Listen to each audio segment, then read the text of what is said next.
শুভ সকাল বন্ধুরা, আসানসোল থেকে আমি অর্পিতা, তোমাদের অর্পিতা আবার একটা ব্লগ নিয়ে চলে এসেছি। আজকের দিনটা একদম মাছের যাত্রা দিয়ে শুরু করে দিয়েছি। সকাল সকাল চলো তোমাদের সঙ্গে শেয়ার করব টাটকা টাটকা বড় বড় কাতলা মাছ নিয়ে। গৌর আজকে কি এলা? আজকে রুই না কাতলা? জ্যান্ত কাতলা, রুই জ্যান্ত, যা করে সব জ্যান্ত নিছো। এটা কি বলে? এটা রুই, রুই মাছ, কাতলা কাটা। বাবা রে, কাতলাটাও জ্যান্ত নাকি? না বাবা রে, না না, ফ্রিজে রেখে রেখে ভালো লাগে না। না গৌর, আর রাখাও আছে অলরেডি, এর ভালো নয়।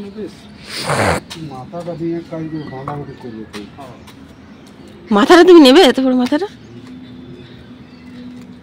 দেখবো? এ মা, হ্যাঁ গো, তুমি অমনি বললে হবে?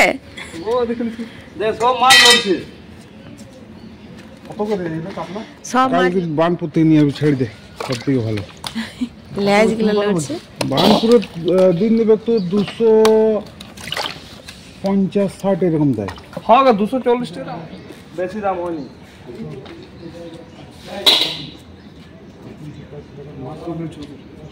কাটিয়ে নিবে, আমি কাটতে পারবো না। সব কেটে বানায় পিস করে দেব।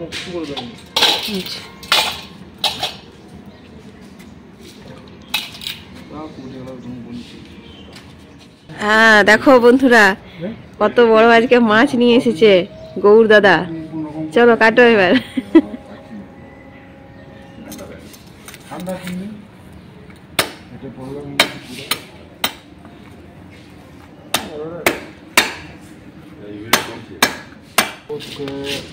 পরের মাসের 10 তারিখ।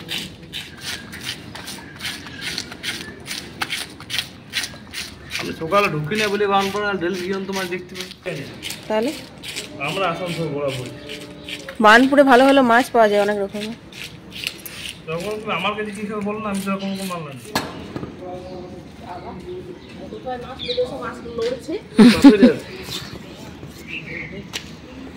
জ্যান্ত জ্যান্ত মাছ আজকে।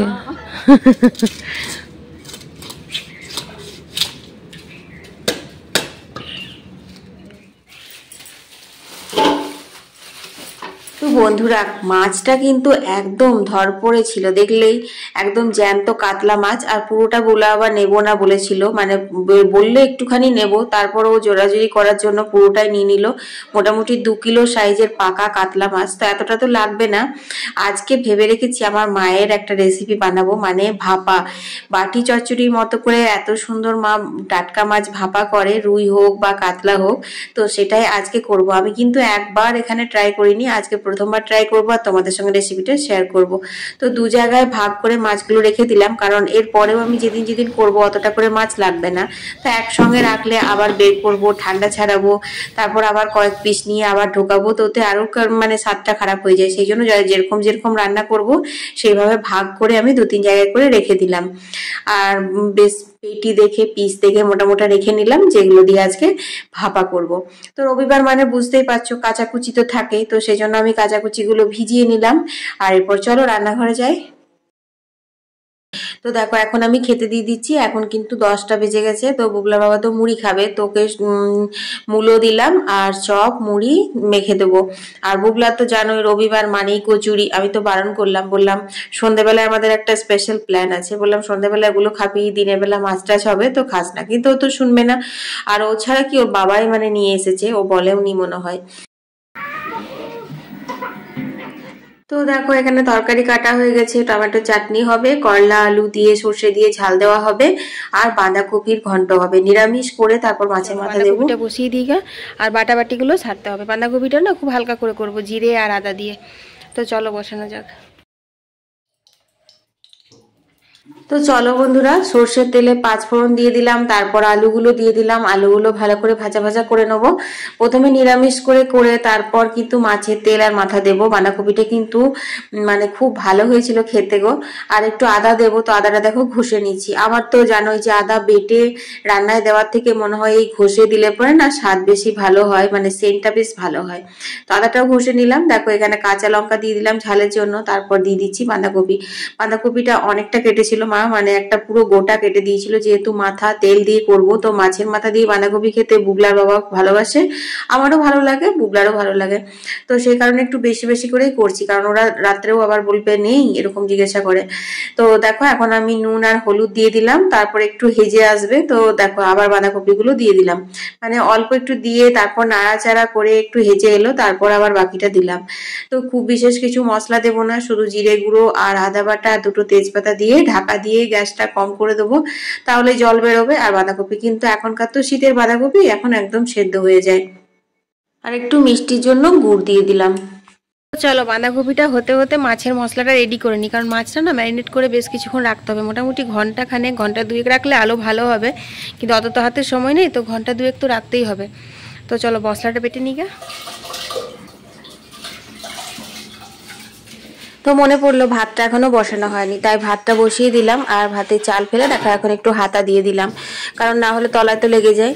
তো চলো মশলাটা আমি করে নিই। এখানে দিয়ে দিলাম হচ্ছে পোস্ত, আমি 2 চামচ করে নিয়েছি, তারপর দিয়ে দিলাম কালো সর্ষে, আর এখানে দিয়ে দিলাম সাদা সর্ষে, তারপর অল্প একটু নুন দিয়ে দিলাম, নুন আর একটু হলুদ দিয়ে দিলাম, তারপর দিয়ে দিলাম 3টে বড় বড় সাইজের লঙ্কা।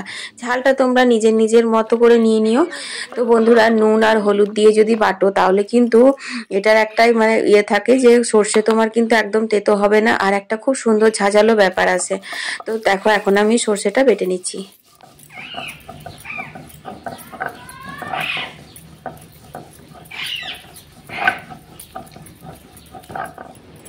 তো রবিবারে অনেক কাজ থাকে, তার মধ্যে আর কি একটা স্পেশাল কাজ বের করা হয়েছে, সেটা হচ্ছে টাঙ্কি পরিষ্কার করা হবে। আর আমি এখন খাচ্ছি, খুব ঝাল লেগেছে, চপ মুড়ি।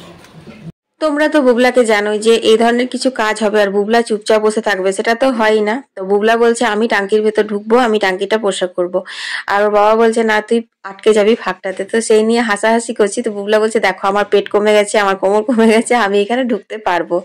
তো যাই হোক এখন কে ঢুকবে দেখা যাক। আর আমরা ওপরে থাকবো, এত হট্টগোল হবে, আর মিঠু নিচে থাকবে, সেটা তো হয় না, তার জন্য না মিঠুকেও নিয়ে চলে এসেছি।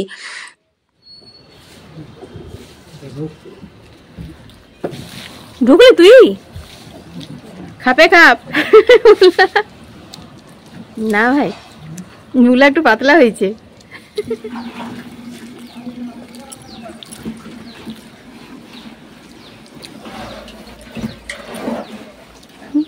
বুবলা জলের কাজ করতে খুব ভালো লাগে।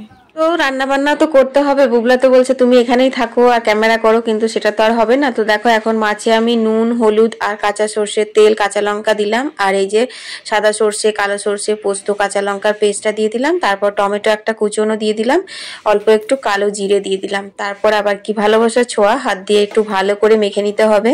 তো বন্ধুরা এই রেসিপিটা আমি ইলিশ মাছটা করি এরকম ভাবে, খেতে ভালো লাগে, কিন্তু রুই কাতলা আজ ফার্স্ট টাইম করছি। আমার মা করে, আমি মায়ের হাতে খেয়েছি, খুব ভালো লাগে খেতে। তো দেখো এখন মাখা কমপ্লিট হয়ে গেছে, খুব বেশি জল দিইনি, একদম এটা মাখো মাখো হয়। তো গ্যাসে বসিয়ে দিলাম, গ্যাসটা সিম করে ঢাকা দিয়ে দিয়েছি। আর এদিকে চলে এসেছে কলের জল, তো চলো কলের জল নিয়ে নিই। আর ওদিক থেকে তোমাকে বারবার যেতে হচ্ছে আর আসতে হচ্ছে, মানে ছাদে এই একবার করে ডেকেই যাচ্ছে মামি দেখো আমি কি করছি, আমি দেখো কি করছি, এই করছে আর কি। তো যাই হোক চলো কলের জলটা নিয়ে আর দেখি ওদের কতটা কি পরিষ্কার করা হলো, কারণ পাম্প চালিয়ে দিয়েছি, টাঙ্কিটা ঘষা হয়ে গেছে, আর এবার ওটা ধোয়া হবে। আর এই যে আমার ওইদিকে কলের জল নেওয়া হয়ে গেল, এদিকে পাইপটা লাগিয়ে দিচ্ছি, বড় বড় যে জলের জায়গাগুলো আছে সেগুলো তো আর কিছু করতে হয় না, পাইপটা সরলরা করলেই হয়ে যায়। আর দেখো এইদিকে যে গেঁদা গাছগুলো লাগিয়েছিলাম সেগুলোতে অনেক কুড়ি এসছে, তো আজকে একটু জল দিয়ে দিই। এখন তো বাগানে গাছে জল দেওয়া হচ্ছে, সেই জন্য প্রত্যেকদিন গেঁদা গাছগুলো জল পায় না, মানে একদিন পর পর দিই আর কি। তো এখন একটু জল দিয়ে দিচ্ছি। গত বছর অনেক গেঁদা গাছ হয়েছিল, কিন্তু এই বছর তো অনেক বর্ষা হলো, ঘাসের উঠোনটায় পুরো বজবজ করছিল, তখন সব গেঁদা গাছ মরে গেছিলো। এগুলো তো কিনে এনে লাগালাম সেই গেঁদাগুলো। তো চলো কলের জল নেওয়া হয়ে গেল, এরপর আরও টুকটাক কাজ আছে, সেগুলো সব সেরে নিলাম। গ্যাসটা সিম করে 10 মিনিট মতন ফুটিয়ে নিলাম, তারপর রেডি হয়ে গেছে। তারপর দিয়ে দিলাম আবার অল্প একটু কাঁচা সর্ষের তেল। মাছটা কিন্তু খেতে খুব ভালো হয়েছিল, টাটকা মাছ এরকম খেতে ভালো লাগে, তোমরা একবার অবশ্যই বানিয়ে খেও। এরপর নিরামিষ করে বাঁধাকপিটা তো করে রেখেছিলাম, এরপর দেখো তেলের উপরে মাছের মাথাটা আর তেলটা ভেজে নিচ্ছি। মাছটা যেহেতু অনেক বড় ছিল সেই জন্য অর্ধেকটা মাথা দিচ্ছি, আর অর্ধেকটা রেখে দিলাম, অন্য একদিন হবে, কারণ আমাদের 3 জনের মতো বাঁধাকপি, বুঝতেই পারছো বেশি হয়ে যাবে মাথাটা। আর এই দেখো এই নিরামিষ বাঁধাকপির ঘন্ট ঘন্টটা দিয়ে দিলাম। বাঁধাকপিটাও খেতে খুব ভালো হয়েছিল জানো তো, মানে বেশ তেলটার সাথে মাথাটার সাথে দিয়ে পরে না মিশে ছিল, আর তাছাড়া নিরামিষটাও খেতে খুব ভালো লাগছিল। আর এইখানে 1 পিস মাছ আমি পাতলা করে রাঁধুনি ফোড়ন দিয়ে ঝোল করে দিয়েছি বুবলা বাবার জন্য। আর এই যে টমেটোর চাটনিও হয়ে গেছে আমার রেডি। তো মোটামুটি রান্না বান্না রেডি হয়ে গেছে, চলো একবার দেখি গা বুবলারা ছাদে কি করছে। এখানে দেখো মাছটাও নামিয়ে নিয়েছি, আর এই যে বাঁধাকপির স্পেশাল করে মাছের মাথা দিয়ে ঘন্ট, যেটা খেতে অসম্ভব সুন্দর হয়েছিল, তাই তোমাদের সাথে রেসিপি শেয়ার করলাম। আর এখানে দেখো মায়ের জন্য নিরামিষ তুলে রেখেছিলাম, আলু করলা ঝাল দেওয়া হয়ে গেছে, আর রয়েছে হচ্ছে কুকারের ডাল। তো চলো রান্না বান্না কমপ্লিট, এবার চান টান করে নিগা। তো চান টান করে এখন খেতে বসে গেছি, আর রোদের মধ্যে বসেছি, কারণ একটু দেরি করে চান করলে দেখবে ঠান্ডাও লাগে। তাছাড়া গোটা শীতটা আমি এইখানটাতেই বসি, বারান্দার যে দরজাটা আছে সেখানে একটু পিঠে রোদ পাই, কারণ একদম উঠোনে বসে খেতে পারি না। আর বুবলার আর বুবলা বাবা খাওয়া হয়ে গেছে, মিঠুটাকে খুলেছে, মিঠু একদম ছটপট করছিল এখানে আসার জন্য জানো তো। নিয়ে দেখতেই পাচ্ছ একটু খোটাখুটি করছে, যদিও বেশিক্ষণ ওকে রাখিনি আমি, বুবলা নিয়ে চলে গেছিল। তো এইটুকু যদি ওকে না দিতাম তাহলে বুবলা যখন ঘরে নিয়ে যাবে না, তখনও ও কিন্তু বুবলাকে জ্বালাতো, এই আর কি। তো বন্ধু হচ্ছে 3:30, আমরা একটু বেরিয়ে গেছি ঘুরতে হাঁটতে। তো বন্ধুরা আজকের ব্লগটা আমি এখানেই শেষ করে দিচ্ছি, মানে আজকের না এই ব্লগটা। আবার এখন আমি কোথায় ঘুরতে যাচ্ছি, কি কি ঘুরবো, সন্ধ্যাবেলায় গিয়ে একটা সারপ্রাইজ আছে বাড়িতে। হ্যাঁ হ্যাঁ, সন্ধেবেলাতে এখন যেয়ে পরে কি কি করব না করব, দারুণ দারুণ কি কি করব বুঝলে, তোমাদেরকে এখন একটু ট্রেলার আমি দেখিয়ে দেবো। তো সেইগুলো তোমরা কালকের দুপুরে 2টোর সময় ব্লগে পেয়ে যাবে, কারণ এখন যাচ্ছি ঘুরতে, ওখানে ঘুরবো, অনেক কিছু ভিডিও করব, ফটো তুলবো, তারপর সন্ধেবেলায় এসে কি কি করব, ব্লগটা অনেক বড় হয়ে যাবে। তো সানডে স্পেশাল দিনের ব্লগটা এখানেই শেষ করে দিচ্ছি, এখন থেকে আবার একটা নতুন ব্লগ শুরু করব। টাটা। জন্য বলছি যে গর্ত নেই, দেখো ঘাস আছে পদ্ম।